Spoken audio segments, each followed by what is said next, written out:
Em 1 João, capítulo 1, nós estaremos lendo o capítulo todo, que é bem curtinho. Primeira carta de João, capítulo 1.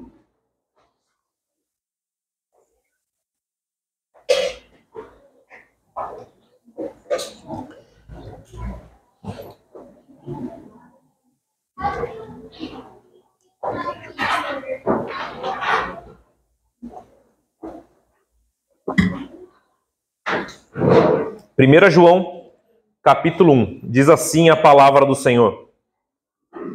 O que era desde o princípio, o que ouvimos, o que vimos com os nossos olhos, o que contemplamos e o que as nossas mãos apalparam, isso proclamamos a respeito da palavra da vida. A vida se manifestou, nós a vimos e dela testemunhamos, e proclamamos a vocês a vida eterna, que estava com o Pai e nos foi manifestada. Proclamamos o que vimos e ouvimos para que vocês também tenham comunhão conosco. A nossa comunhão é com o Pai e com o seu Filho Jesus Cristo. Escrevemos essas coisas para que a nossa alegria seja completa. Essa é a mensagem que dele ouvimos e transmitimos a vocês. Deus é luz e nele não há treva alguma. Se afirmamos que temos comunhão com ele, mas andamos nas trevas, mentimos e não praticamos a verdade. Se, porém, andarmos na luz como ele está na luz, temos comunhão uns com os outros, e o sangue de Jesus, o seu Filho, nos purifica de todo pecado.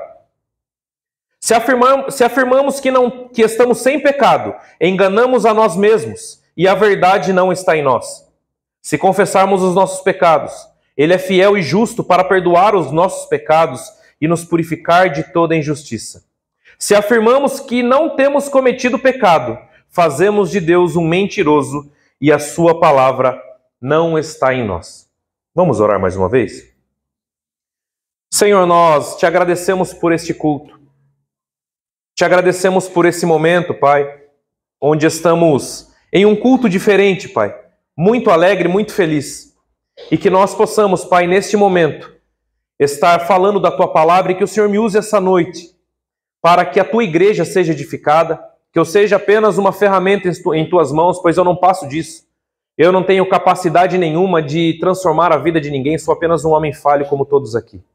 Mas eu peço que o Teu Santo Espírito me use, Pai, para a edificação da Tua igreja e do Teu povo.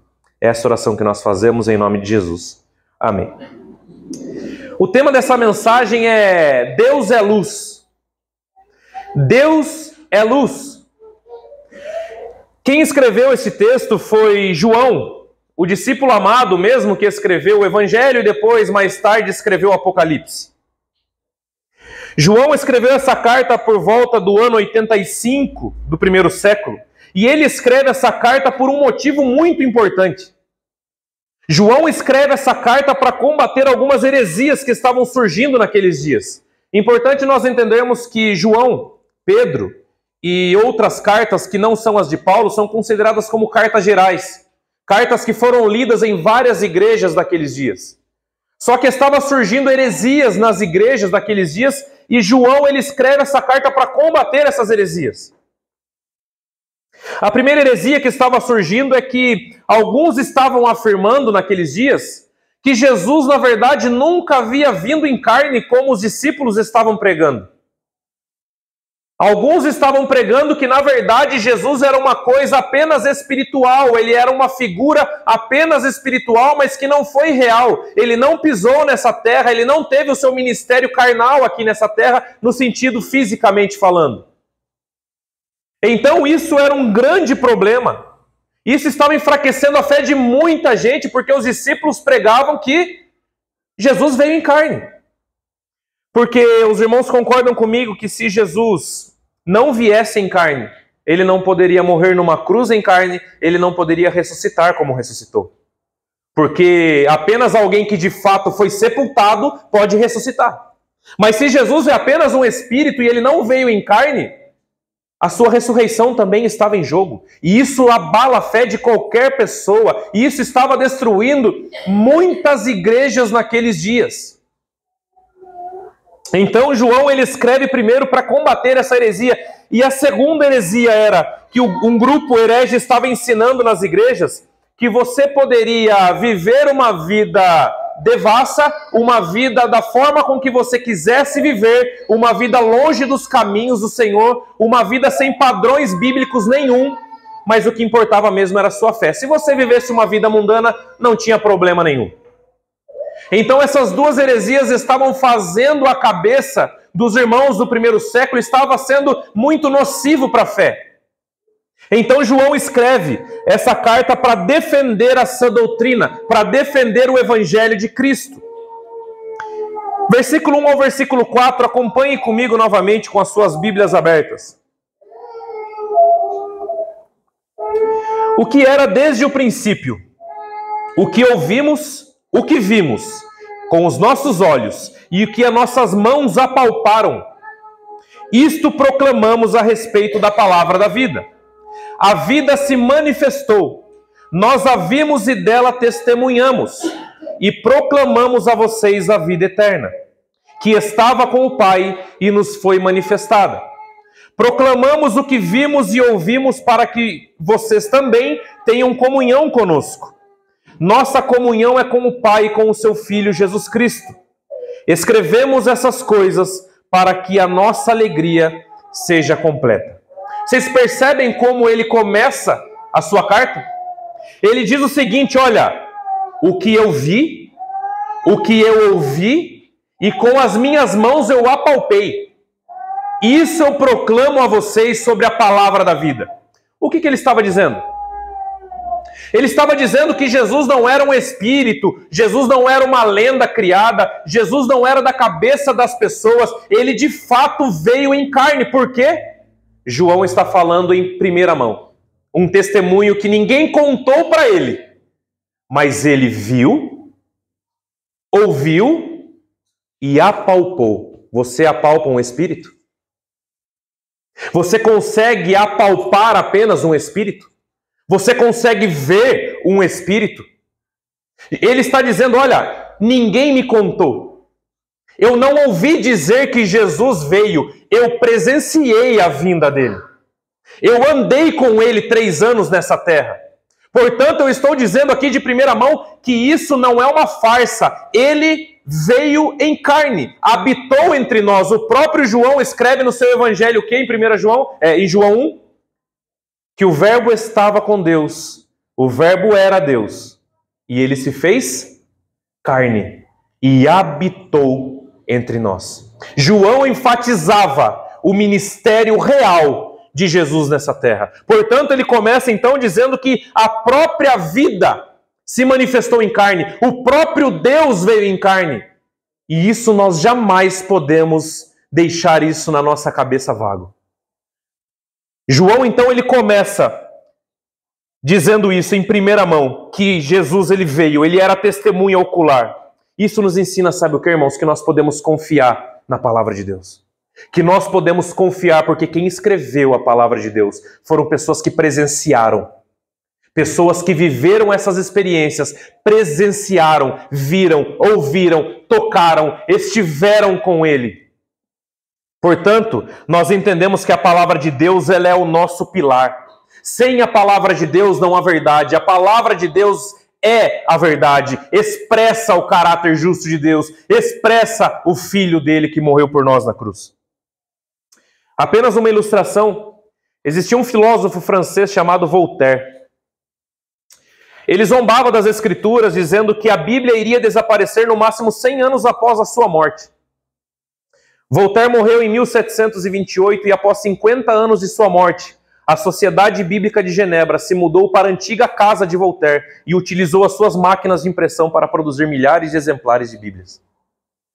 Muitos já tentaram colocar a Bíblia em descrédito, muitos já tentaram colocar a fé em descrédito, mas se passou milhares e milhares de anos e a nossa fé ainda continua sendo falada por todo mundo, porque é o próprio Deus que a manifesta. Bom, vamos continuar no versículo 5 e 6. Peço que os irmãos acompanhem comigo. Versículos 5 e 6 diz assim: essa é a mensagem que dele ouvimos e transmitimos a vocês. Deus é luz, e nele não há treva alguma. Se afirmarmos que temos comunhão com ele, mas andamos nas trevas, mentimos e não praticamos a verdade. Deus, ele não compactua com as trevas. Ele é luz, e aonde a luz está, as trevas desaparecem. Aonde a luz está, as trevas se dissipam. Deus não compactua com trevas. E João, ele começa combatendo agora a segunda heresia, que era que os irmãos poderiam viver nas trevas. Você poderia ter a fé em Cristo e ter a fé em Deus, mas você pode viver nas trevas, não tem problema nenhum. Você não precisa buscar santidade e tampouco precisa buscar viver para Deus, viver a sua vida para Deus. Viva como você quiser, o importante é a sua fé. Então João, ele começa dizendo que se nós dizemos que estamos na luz, mas nós vivemos em trevas, quem é mentiroso? A Bíblia ou nós? Nós. Se nós falamos que temos algo, mas nós vivemos como se não tivéssemos, nós somos mentirosos. E isso nós não podemos fugir dessa nossa responsabilidade, porque nós somos responsáveis. Nós precisamos viver em santidade, nós precisamos viver na luz, se é que nós estamos na luz. Não existe meio termo na vida cristã. Vocês já viram aquela pessoa, como Jesus disse, através de João em Apocalipse, aquela pessoa morna. Aquela pessoa mais ou menos, sempre no meio do caminho. Nunca ela é algo, mas também ela não se identifica com o outro lado, ela sempre fica no meio termo. Não sabe o que quer, não sabe de onde veio e nem para onde vai, não toma uma posição na vida, vive sempre em águas mornas. Vive sempre segundo o seu querer e o seu conforto, porque o nosso conforto é o mais importante, não é verdade? Os nossos desejos e vontades e tudo que eu quero conseguir nessa terra é mais importante do que o reino de Deus, não é verdade? Não existe a possibilidade de nós misturarmos o santo com o profano. Ou nós vivemos uma vida em santidade, ou nós vivemos uma vida profana. E muitos acham que viver vida profana é apenas viver uma vida nos seus próprios desejos visíveis e públicos. Mas viver uma vida profana é simplesmente quando você se afasta da luz, que é Cristo. Ou nós estamos com Cristo, ou nós não estamos com Cristo. Paulo diz em Efésios que todo aquele que não está em Cristo está debaixo da influência do diabo. Não existe meio termo. Não existe 3 grupos de pessoas. Os crentes, os não crentes e aqueles que não são tão bons, mas também não são tão ruins. A verdade não é ser bom ou ser ruim. A verdade é da forma com que você vive. Você vive como se Cristo fosse voltar logo. Você vive como se a qualquer momento Cristo pudesse chamar você à presença dele. Temos que tomar uma atitude. Temos que viver conforme Cristo deseja com que nós vivamos, porque Ele deu tudo de si para nós na cruz. E o que você tem dado para Ele? E o que você tem dado, não para retribuir, porque nós jamais vamos retribuir 1% da obra dele na cruz, mas como você tem vivido? Você tem dado o seu melhor mais para a empresa que você trabalha, ou você tem dado o seu melhor para Deus? Você tem dado o melhor para as coisas mundanas, ou você tem dado o seu melhor para Deus? Como estamos vivendo? Falamos que estamos na luz, mas estamos vivendo em trevas? Isso não combina com o verdadeiro cristão. Versículo 7 e 8, ele continua e diz assim: se porém andarmos na luz, como ele está na luz, temos comunhão uns com os outros, e o sangue de Jesus, o seu Filho, nos purifica de todo o pecado. Se afirmarmos que estamos sem pecado, enganamos a nós mesmos, e a verdade não está em nós. João, ele diz que quem anda na luz e nas trevas, eles apresentam características. Jesus disse que pelo fruto nós conhecemos o quê? A árvore. Não tem como uma videira produzir figos, não é? Uma videira produz? O que a videira produz, gente? Uva, não é? Produz uva. É a natureza dela, ela vai produzir uva para sempre, porque a natureza dela é dar uvas. Agora, se nós somos uma nova criatura e produzimos frutos antigos, tem uma contradição muito grande aí. Então, as características de quem vive na luz é: aquele que está na luz sempre procura viver a comunhão com os irmãos, não é isso que ele diz? Se nós andamos na luz, temos comunhão com os nossos irmãos. Olha que interessante, ele está dizendo que realmente aquele que procura viver na luz, ele não é um desigrejado. Ele busca a comunhão com os irmãos, ele deseja a comunhão com os irmãos, por quê? Porque se eu estou na luz, eu desejo estar perto de outros que também estão na luz. Faz parte. Nós vemos, eu acompanhei muitos jovens, inclusive, que sempre falavam: pastor, eu sou crente, mas eu não preciso não ir para a igreja. Isso é mentira do diabo. Porque se nós realmente estamos na luz, nós vamos buscar essa comunhão. Nós vamos até essa comunhão. Por isso, se envolvam, não estejam apenas na igreja. Eu sempre digo, há uma grande diferença em eu estar na igreja e eu ser igreja. Seja igreja, não esteja na igreja.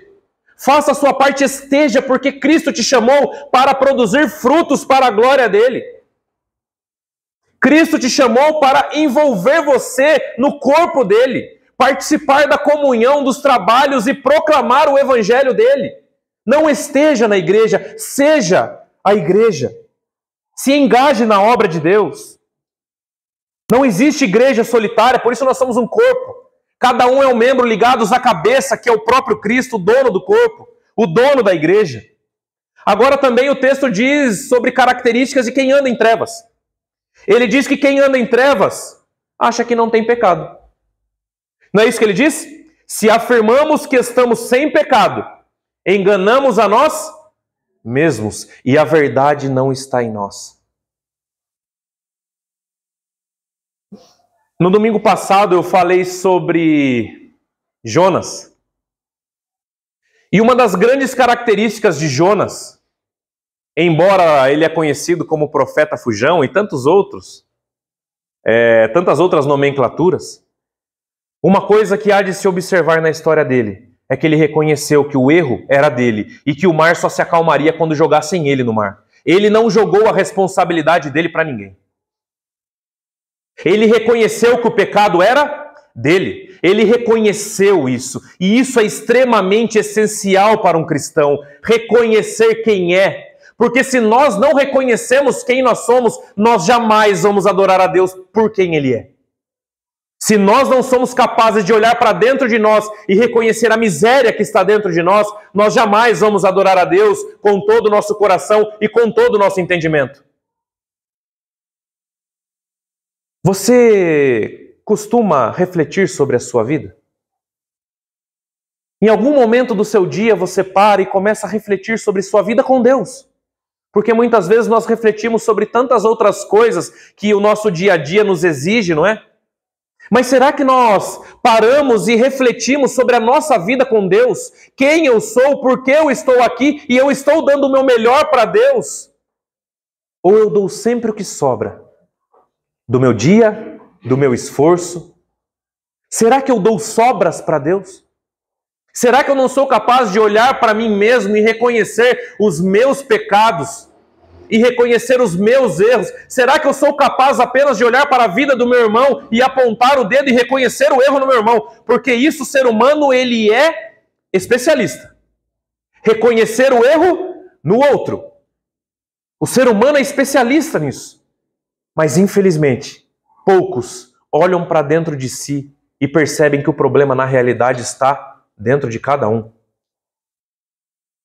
Porque se nós olharmos para dentro de nós, nós vamos fazer a nossa parte independente dos outros. Porque nós não dependemos dos outros, nós temos que fazer a nossa parte. Porém, quem vive nas trevas diz que não tem pecado algum. Você já conversou com alguém assim? Você já falou e trocou algumas ideias com alguém que diz: olha, na verdade eu não sou tão ruim assim não. Na verdade tem muita gente pior que eu aí fora. Pessoas se autopromovendo, sabe o que isso significa? Que quem conhece o verdadeiro evangelho se torna alguém humilde. Quem reconhece o evangelho e reconhece o que Cristo fez na cruz se torna alguém humilde. Entende a sua miséria, entende a grande salvação na cruz do Calvário. Para de reclamar e prestar atenção na vida dos outros e começa a olhar mais para dentro de si mesmo. O Evangelho faz isso. O Evangelho transforma. O tema da campanha que nós encerramos hoje é Jesus transforma. Transforma o outro ou tem que transformar a mim? A mim. O outro, ele vai tratar com outro e com outro e com outro. Cuide mais da sua vida espiritual. Olhe mais para dentro de você mesmo. Essa é a característica de quem vive na luz. Se Deus é luz, quanto mais próximo eu estou de Deus, mais o meu interior está iluminado para eu reconhecer quem eu sou. Quanto mais longe eu estou da luz, o meu interior se torna obscuro e eu não consigo enxergar mais nada dentro de mim. Você sabe o que você precisa deixar? Você sabe o que você precisa mudar? Você sabe. Pois então faça. Ele te chamou para viver na luz e não nas trevas. Versículo 9, para nós caminharmos para o final, diz assim: se confessarmos os nossos pecados, Ele é fiel e justo para perdoar os nossos pecados e nos purificar de toda a injustiça. Olha só. Ele diz antes que nós temos que reconhecer os nossos erros, porque aquele que diz que não tem pecado anda em treva. E agora ele diz, olha, se vocês confessarem os seus pecados, se vocês reconhecerem a miséria do coração de vocês, se vocês reconhecerem quão pecador vocês são, Ele é fiel e justo para perdoar os seus pecados e purificar vocês de toda a injustiça. Mas é interessante que ele diz que antes do perdão vem o arrependimento. Não há perdão de pecado se não houver arrependimento. Quando ele diz, se vocês confessarem, sabe o que está dizendo? Se vocês reconhecerem, porque eu só confesso aquilo que eu reconheço. Eu só confesso aquilo que eu sei que eu fiz de errado. Eu só confesso quando eu entendo que o errado da história sou eu. E quem fere o coração de Deus com os pecados somos nós. Portanto, se nós confessarmos os nossos pecados e nos dobrarmos perante o Senhor, Ele é fiel e Ele é justo para perdoar os nossos pecados, para quitar a nossa dívida, que foi o que nós simbolizamos agora na ceia. Ele é fiel para quitar a nossa dívida, para nos dar paz com Deus, porque nós éramos inimigos dele, e nos purificar de toda a injustiça. Sabe o que significa isso? Por nós mesmos nós somos injustos e jamais iríamos para o céu. Eu sempre digo e repito e sempre vou repetir, a única coisa que nós merecemos é o inferno e a condenação. Porque nós jamais seríamos justos perante Deus de acordo com as nossas obras.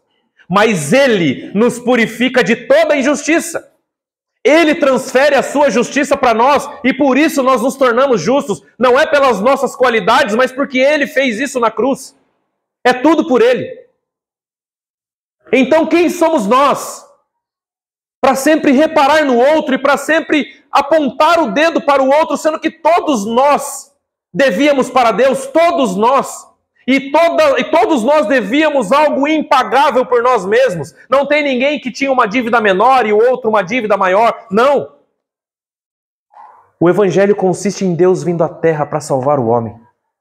De graça. Totalmente de graça. Não existe situação perdida para Deus. Talvez você pense, eu nem oro mais. Eu desisto de orar, parei de orar já tem um tempo, porque eu desisto de mim mesmo.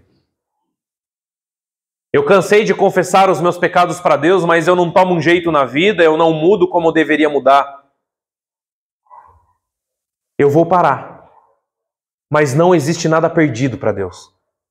Porque se você realmente se arrepender dos seus pecados, Ele perdoa você, porque Ele é fiel, nós não somos. Ele é fiel para perdoar os seus pecados e nos purificar de toda injustiça. Não abaixe a sua cabeça. Continue caminhando. Às vezes pode estar difícil a caminhada. Às vezes pode estar difícil viver em santidade. Parece que você não consegue ter uma constância na presença de Deus, mas não pare. Não pare, continue caminhando. Peça perdão todos os dias, porque todos os dias nós ofendemos a Deus com os nossos pecados. Peça perdão, porque Ele é fiel e Ele não esquece de você. A grande questão é que muitas vezes nós não olhamos para dentro de nós mesmos.